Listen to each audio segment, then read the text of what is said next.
All right, Steelers Nation, every time we head into another high-stakes matchup, it feels like the entire city starts buzzing, and all eyes drift right back to that familiar number on the edge of the defensive line. There is no hiding from it.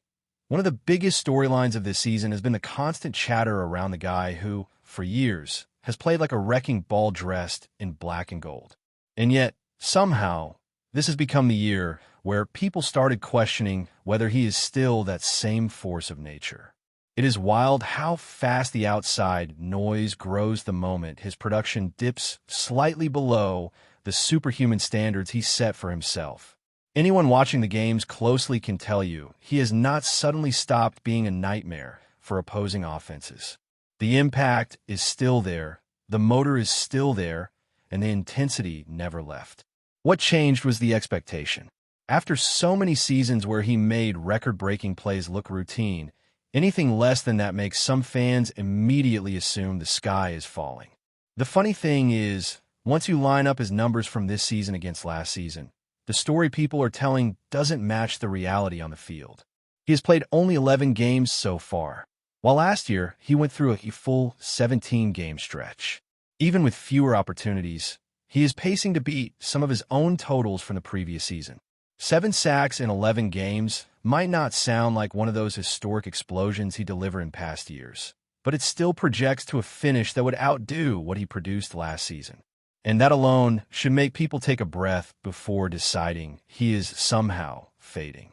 The tackles for loss, the quarterback hits, they all fall right in line with what he did just 1 year ago when he ended up in the Pro Bowl and landed high in the voting for the league's best defensive player. When you realize that, it becomes almost obvious that the narrative surrounding him has been inflated by frustration with the team as a whole. It is easy to pin blame on the star when the rest of the defense has struggled in ways no one saw coming. When a secondary gives up huge chunks of yardage, or the middle of the field looks like an open invitation to every opponent, people start pointing fingers everywhere, even toward players who had nothing to do with the breakdown. There are snaps where he arrives half a second late to a play that never should have reached the second level in the first place, and suddenly the conversation becomes, where was he? That is the kind of surface-level reaction that makes everything look worse than it actually is. And when a younger teammate flashes with big moments here and there, some fans jump to the conclusion that a changing of the guard is happening right before their eyes. But flashes are not the same as consistency, and perception is not the same as reality. The truth is that he is still the anchor of that unit, and the play he made in the end zone in Chicago is all the proof anyone should need. He blew up the pocket, neutralized the quarterback instantly, eliminated every escape route, wrapped him up, and punched the ball free for a defensive touchdown. It was vintage. It was violent. It was the kind of moment that reminds you exactly who he is. And yet, that play barely dominated the conversation for more than a few hours. By the following day, the noise had shifted back to whether he is declining or whether his contract numbers match his production.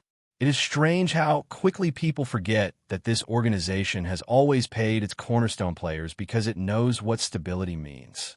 Keeping elite talent in the building is part of the franchise identity, and his extension did not block the team from making moves elsewhere. The cap space was still there, the flexibility was still there, and none of those decisions hinged on him. The criticism that his contract somehow held the team back simply does not hold up. The reality is that he is the kind of player you plan around, not the kind you hesitate on. And what drives him goes far beyond individual milestones or personal awards. He is desperate for something bigger, something every Steelers fan dreams of just as fiercely as he does. He wants to bring a championship back to Pittsburgh. That is the goal that keeps him burning hotter than anyone else in that locker room. And it is the reason you will never catch him checking out a season early, no matter what the standings say. People can choose to believe what they want about him. If someone genuinely thinks he is no longer worth the investment, that is their call. But when you listen to the players, watch the film, and pay attention to the impact he still makes on every play, it becomes pretty clear that walking away from him is not even remotely on the table. There is nothing about his effort, his intensity, or his preparation that suggests he is slowing down. He cares too much. He works too hard. And the energy he brings into the building every week is still unmatched. The idea of giving up on him right now feels like pure reaction to frustration rather than anything grounded in reality. Steelers fans know what great defenders look like, and they have seen enough legends pass through this city to recognize when someone is still playing at a high level even when the circumstances around him are chaotic. And speaking of chaos, there's another cloud that has been hanging over this team. The ongoing debate about the leadership on the sideline and how much influence it has over the performance on both sides of the ball. A lot of fans have reached the point where they believe the head coach is the main source of the team's inconsistency. That led to questions about what would happen to the locker room if there were ever a major shakeup. Would players who have openly praised him decide they want out? Would there be a domino effect that leaves the roster unstable? It is understandable to wonder about those things, especially when certain star players have spoken highly about the culture and structure under this coaching staff. But the truth is that comments made by players during emotional contract negotiations or during moments of loyalty to the organization do not necessarily predict how they would react to a transition. Veterans in any sport have lived through coaching changes before. They adapt, they adjust, and history shows that a new voice, a new philosophy, or even just a new energy can be welcomed, even by the biggest names in the locker room. When a new coach arrives, players quickly shift into the mindset of figuring out how they fit and how they can succeed within that new system. What matters most to them is whether the environment allows them to be the best version of themselves on the field. When coaching elevates them, they embrace it. When coaching restricts them, that is when frustration grows. Players want to win, and they want to perform. That is what guides their loyalty far more than anything else. And right now, the biggest frustration among the players is not tied to personalities.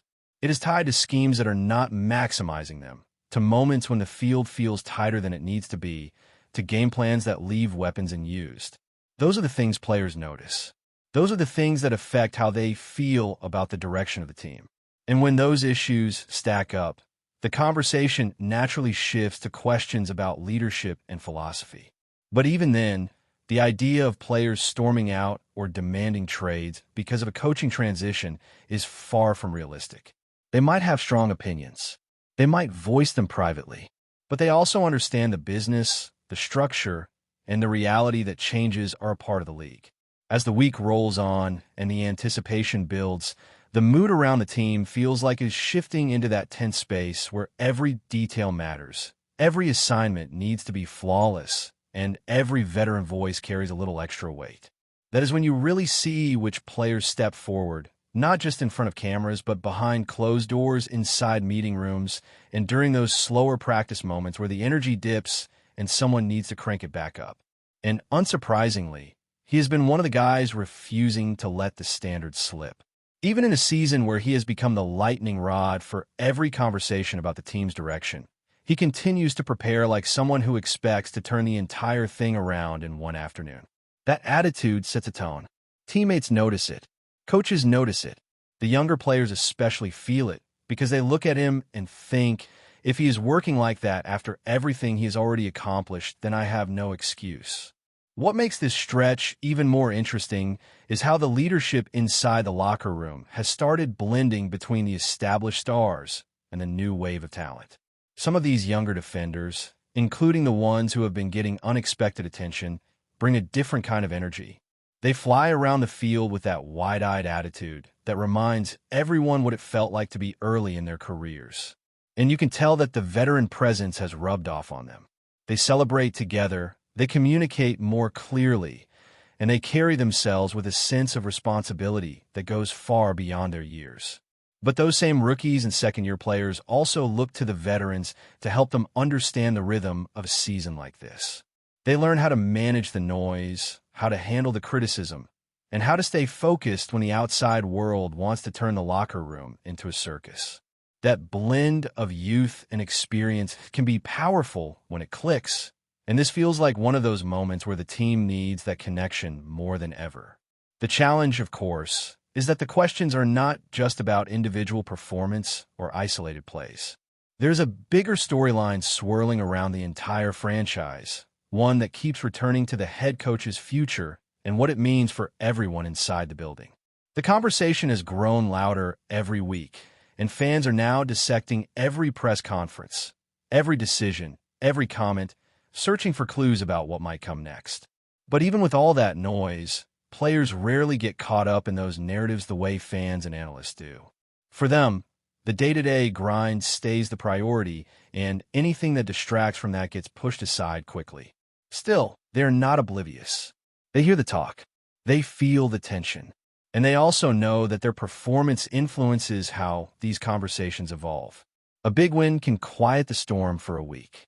A bad loss can crank the pressure to a whole new level. The interesting part is that coaching changes, no matter how dramatic they look from the outside, tend to feel very different for players. They're used to the churn of the league. Position coaches change. Coordinators rotate. Philosophies shift.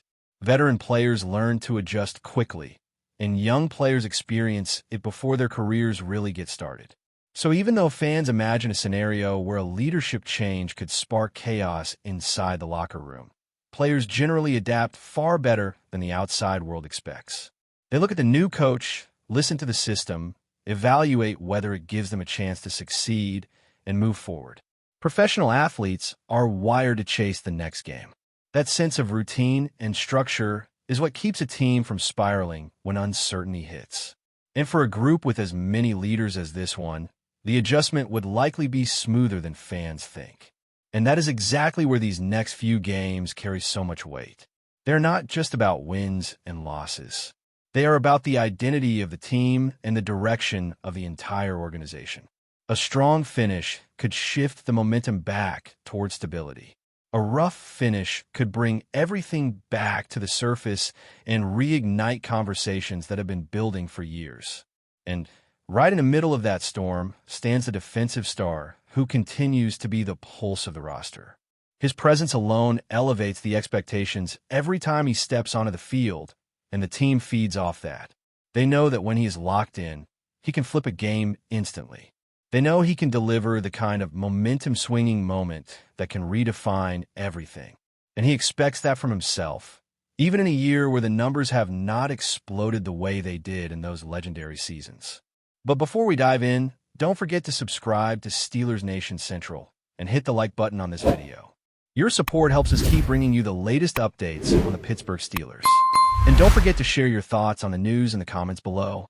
A stirring rumor has begun to ripple through the NFL world, and it has fans in Detroit nervously refreshing their feeds, while Pittsburgh supporters lean in with growing curiosity.